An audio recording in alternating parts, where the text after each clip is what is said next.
High, কেমন আছো সবাই? আশা করি সবাই ভালো আছো। আজকে আমি মাধ্যমিক ক্যান্ডিডেটদের জন্য কয়েকটা কথা বলব। একটু মনোযোগ সহকারে শুনবে। যারা নতুন মাধ্যমিক পরীক্ষা দিচ্ছ, তাদের জন্য বেস্ট অফ লাক। আশা করি তোমাদের পরীক্ষা ভালো হবে সবাই। আর আমি যে কথাগুলো বলছি, সেগুলো একটু মনোযোগ সহকারে শোনো। তোমরা ইউটিউব চ্যানেলে বিভিন্ন চ্যানেল আছে, যেগুলোতে তুমি সার্চ করবে বা অনেকে সার্চ করো যে লাস্ট মিনিট সাজেশন বলে। এই লাস্ট মিনিট সাজেশন যখনই তুমি লাস্ট মিনিট লিখবে মাধ্যমিকের জন্য, তখন হাজার হাজার চ্যানেলের ভিডিও তোমার সামনে রেডি হয়ে যাবে।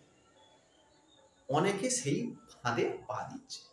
সেখানে কি কি কথা বলছে বলছে যে এই প্রশ্নগুলো করে যাও, তাহলে তুমি পেয়ে যাবে।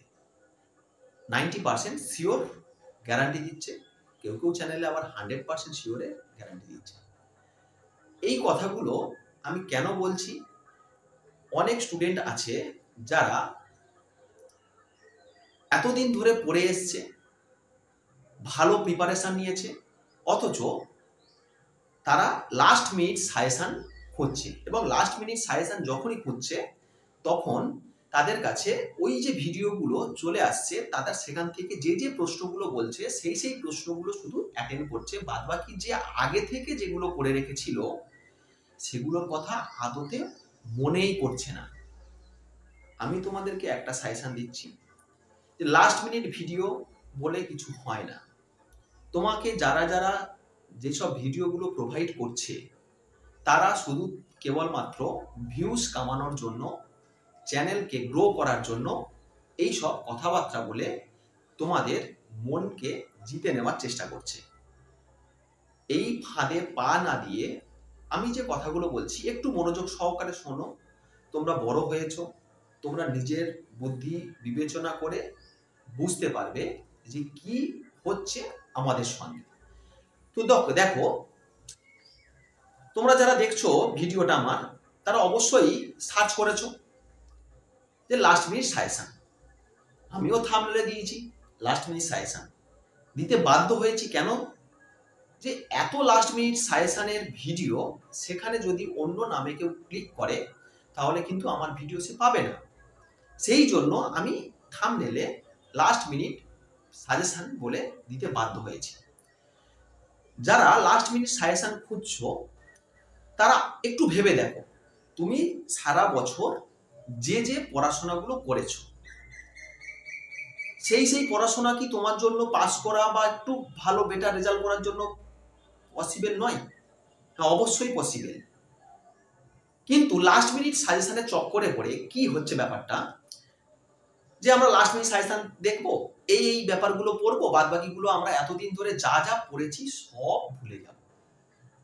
এটাই হচ্ছে বাস্তবতা।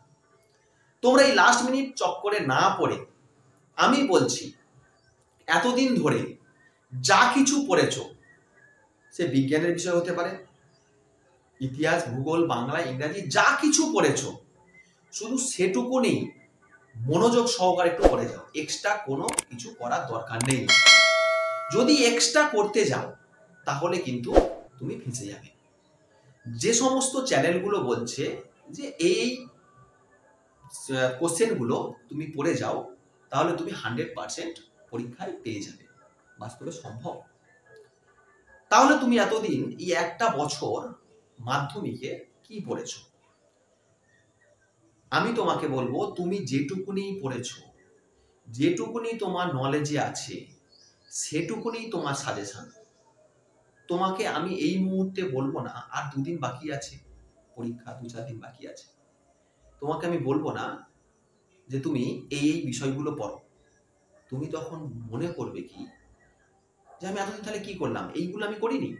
তখন যেগুলো করেছো সেগুলো তো গেল, সঙ্গে যেগুলো করবে সেগুলো যে তোমার মনে থাকবে, সেটা তুমি গ্যারান্টি আমাকে দিতে পারবে না। সেই জন্য ভালো কথা বলছি, আমি কোনো সাজেশনের চক্করে পড়বে না। যেটুকুনি তুমি 1 বছর ধরে নিজেকে রেডি করেছো, সেটুকুনি তুমি রেডি করে রাখো, যেন এটুকুনি কনফিডেন্সের সঙ্গে করতে পারো যে আমি এতদিন ধরে যা পড়েছি সেগুলোই লিখে আসবো। তবে এটা ঠিক, তুমি যেগুলো পড়েছো এতদিন ধরে, সেগুলোই যদি পরীক্ষায় পড়ে, সেটা তুমি যদি না লিখতে পারো তাহলে কিন্তু কিছু করার নেই। তাহলে একটাই কথা, তুমি এতদিন যা কিছু পড়েছো, সে যা কিছু হোক, যে দুটো প্রশ্ন হোক দুটোই প্রশ্ন ভালো করে পড়ো, চারটে প্রশ্ন হোক চারটে প্রশ্নই ভালো করে পড়ো, 10টা প্রশ্ন হোক 10টা প্রশ্নই ভালো করে পড়ো। আমি বলবো সেইগুলোই ভালো করে রেডি করে রাখো, কোনো সাজেশনের চক্করে যেও না। আর এই যে সোশ্যাল মিডিয়াতে ঘুরে বেড়াচ্ছে লাস্ট মিনিট সাজেশন, এই চক্করে একদম পড়ো না, তাহলে তোমাদের ভবিষ্যৎ ভালো হবে। একটা তোমাদের বেসিক কনসেপ্ট বলি, কি ব্যাপারটায় তুমি এগোবে।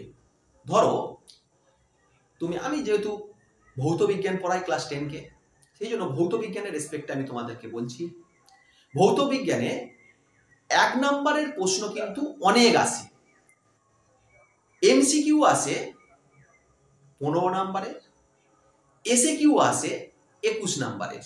তাহলে দেখো 1 নম্বরের 15টা এমসিকিউ, 21 নম্বরের আসছে এসএকিউ, আর 2 নম্বরের আসছে 9টা, আর 3 নম্বরের আসছে 12টা। এই তোমার টোটাল কোশ্চেন ফরম্যাট। তাহলে ভৌত বিজ্ঞানের কি হতো, 15 নম্বর আসবে এমসিকিউ, 21 নম্বর আসবে এসএকিউ, 2 নম্বরের আসবে 9টা, আর 3 নম্বরের আসবে 12টা। এবার মজার একটা ব্যাপার হলো, তুমি 21 আর 15 ওদিকে তুমি 36 নাম্বার 1 নম্বরে পেয়ে যাচ্ছ, আর যে 3 নম্বরের যে কোশ্চেনগুলো থাকে, সেই 3 নম্বরের কোশ্চেনের মধ্যে 1 নাম্বারও ঢুকে থাকে। মানে ব্যাপারটা কিরকম হলো, 1+2 বা 2+1 বা 1+1+1, 1+1+1টা খুব কম দেয়, কি 2+1 আর 1+2, ওই 1 নাম্বারে যেটা সেটাও তো একটা এমসিকিউ বা এসিকিউ টাইপের প্রশ্ন আসতে পারে। তাহলে তুমি 50% পাওয়া ভৌত বিজ্ঞানে কোনো ব্যাপার নয়, তুমি যেটুকুনি এতদিন পড়েছো সেটুকুনি ভালো করে বারবার করে রিভাইজ করতে থাকো, সেগুলোই তোমার হয়ে যাবে সাজেশান, কোনো সাজেশানের চক্করে যাবে না। একবার হিসাব করে দেখো, তুমি যদি 15 নম্বরের এমসিকিউ আর 21 নম্বরের এসএকিউ, তাহলে টোটাল কত হচ্ছে, 36 নাম্বার। এই 36 নাম্বারের সঙ্গে আরো এক্সট্রা 10 নাম্বার যুক্ত করে নাও, তাহলে কত হচ্ছে, 46 নাম্বার। আর একটা আদ্রা 2-4টে যদি বড় কোশ্চেন করতে পারো, 50% কে আটকাবে। তাই কোনো লাস্ট মিনিট সাজেশন না গিয়ে তোমরা যে সমস্ত স্যারের কাছে পড়েছো এতদিন, সেই স্যার যে সব বিষয়গুলো তোমাকে গুরুত্ব দিয়েছে সেইগুলোই ভালো করে রিভাইজ করতে থাকো। আর মাত্র কয়েকটা দিন, এই কয়েকটা দিনে এই সাজেশনের চক্করে পড়ে নিজের লাইফটাকে শেষ করে দিও না।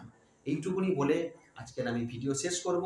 সবাই ভালো করে পরীক্ষা দেবে, আগামী দিন তোমাদের উজ্জ্বল হবে, এটুকুনি কামনা করি। Best of luck, good bye, দেখা হচ্ছে নেক্সট ভিডিওতে।